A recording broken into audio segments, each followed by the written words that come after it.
fail. Every time I post a video about Marvel Studios' upcoming slate of movies, someone in the comments section likes to point out how I'm forgetting about the X-Men, Spider-Man, Ghost Rider, Daredevil, or Fantastic Four. But remember, just because those films feature Marvel characters doesn't mean that Marvel Studios controls them.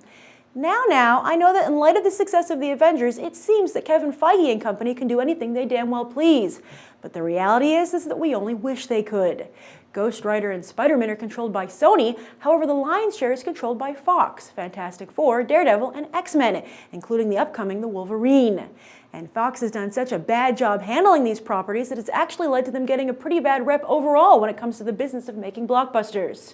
So what do you do when everything's gone to hell in a comic book movie or television show? You call in a specialist, and for Fox, that's Mark Millar. Are all of Fox's Marvel characters going to start swearing and have lots of sex?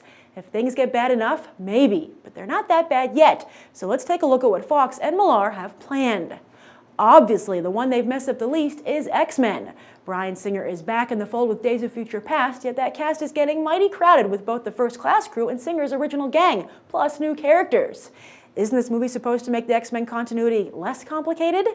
As for Wolverine, perhaps Fox shouldn't have handed creative control of the character over to Hugh Jackman, no matter how good he looks in the mutton chops. But hopefully Jackman will get things right with the Wolverine, which slices its way into theaters this summer. Fox is still nervous about the property, though, as evidenced by X-Men producer Lauren Shuler-Donner's recent crass suggestion that the X-Men and Avengers team up on the big screen, a la the recent comics crossover.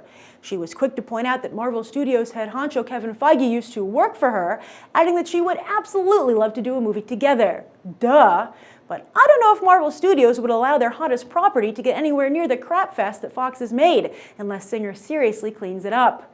We all have our fingers crossed.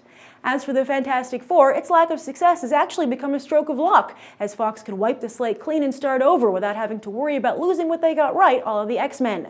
Chronicles' Josh Trank has signed on to direct, and Millar has gotten X-Men First Class Helmer Matthew Vaughn to produce, both with a directive to focus more on the sci-fi elements of the story. And yes, Fox is creating their own competing Marvel Cinematic Universe, so these Fantastic Four will exist in the same world as the X-Men. As for Daredevil, those rights reverted back to Marvel late last year because, after passing on director Joe Carnahan's 1970s-esque pitch, the studio decided there was no hope for the property and gave up. Wow! Smart move, or further evidence that Fox just doesn't know what it's doing with their Marvel properties. And do you think it's as stupid as I do for there to be two Marvel Cinematic Universes? Should they have a crossover, or should Marvel Studios not risk getting Fox's stink on them? Finally, is this ball of yarn just too tangled for even Mark Millar to unravel, or do you have faith? Write your thoughts down below. I'm Grace Randolph, and this has been a Movie Bite. You can watch more right now.